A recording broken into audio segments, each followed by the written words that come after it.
What to do when you don't know what to do.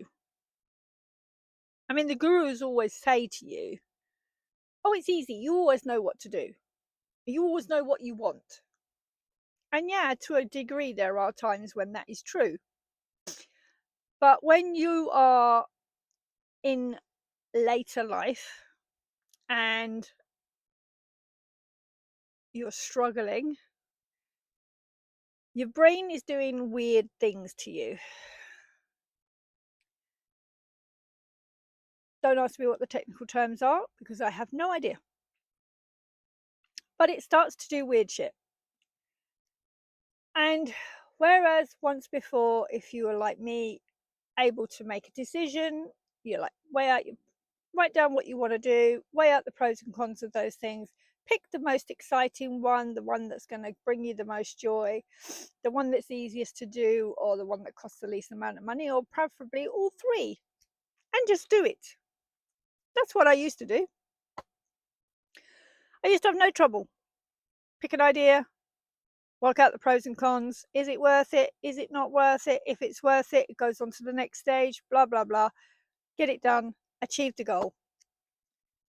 But since around the beginning of 24, I've struggled with that. I have really, really struggled with that. It was like a switch. Somebody flipped a switch, and all of a sudden, I have decision paralysis. I am going to do a separate video on this. So, my first tip, I've broken this down into six tips. So, the first tip, don't try to be specific.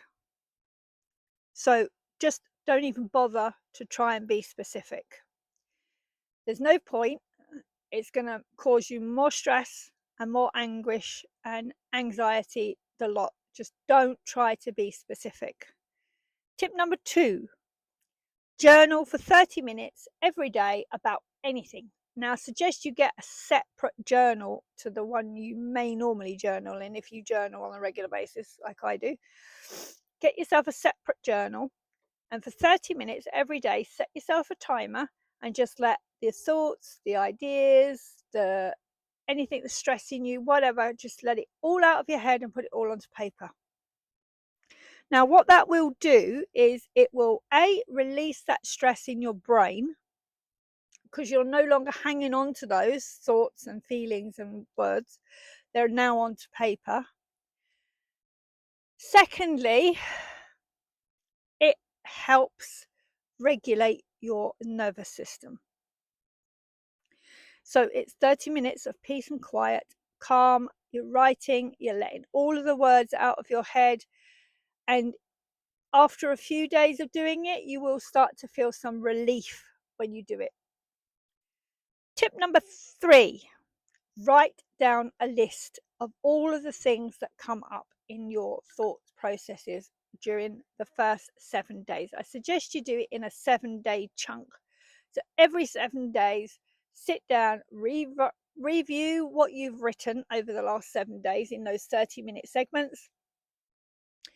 And every time you see something pop up that could be an idea for your new life, a new income stream, a new job maybe, or a new area or a new hobby you want to try, anything like that, jot it down in a list.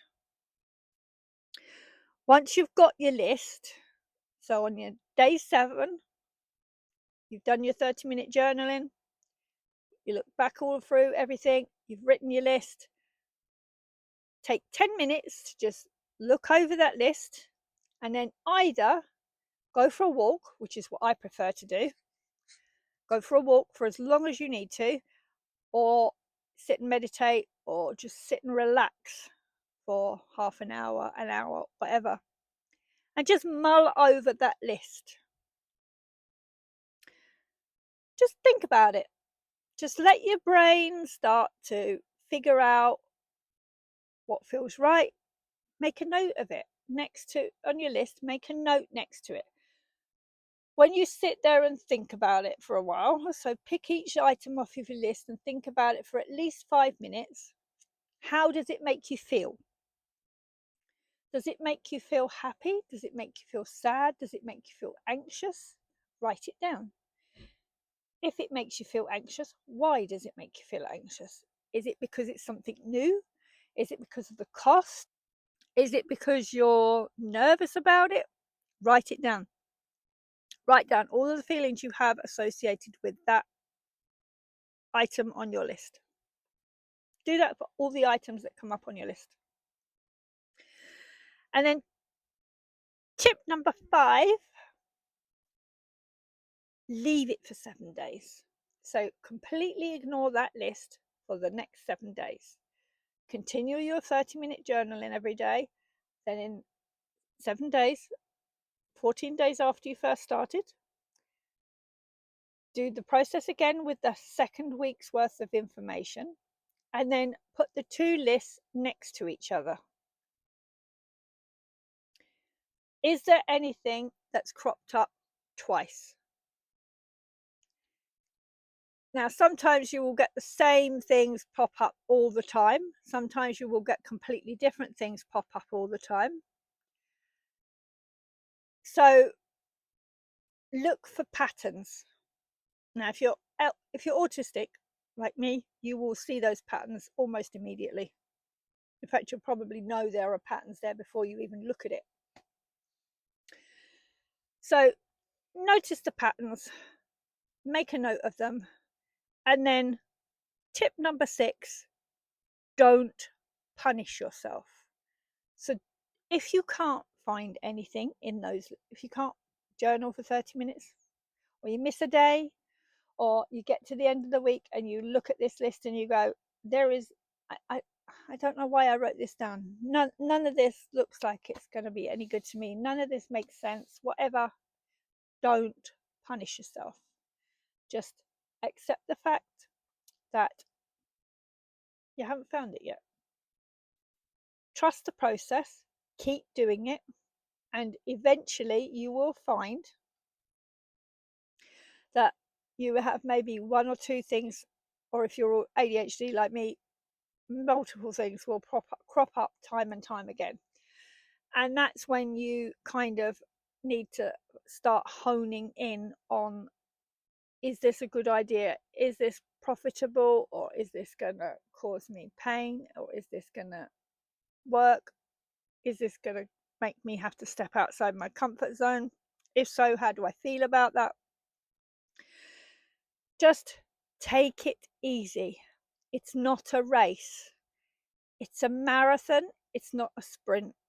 So you're not trying to find out a way to deal with everything. You're not trying to find out what you need to be, who you need to be, what you need to do, where you need to be.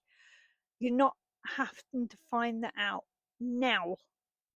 Just take it easy. Stop punishing yourself. Stop comparing yourself to everybody else on the internet. I know it's really difficult to do. You see other people your age going off having an amazing life, doing all sorts of things in their retirement, and you're sitting there thinking, why the hell can't I do that? Why can't I just make a decision? Why can't I just find out what it is I actually want? Why can't I do this? Why? Stop that. It's a killer. Possibly literally. Just stop doing that and make sure you are kind to yourself. You don't punish yourself, but trust the process. I promise you, if you can keep this up for a month, you will have so much information at the end of that month that you will be able to figure out what it is you want, what it is you want to do. Okay? So if you like in these videos, I would encourage you to please support me by hitting the subscribe button, hitting the bell so that you get notified when I publish a new video, and hit the like button, please.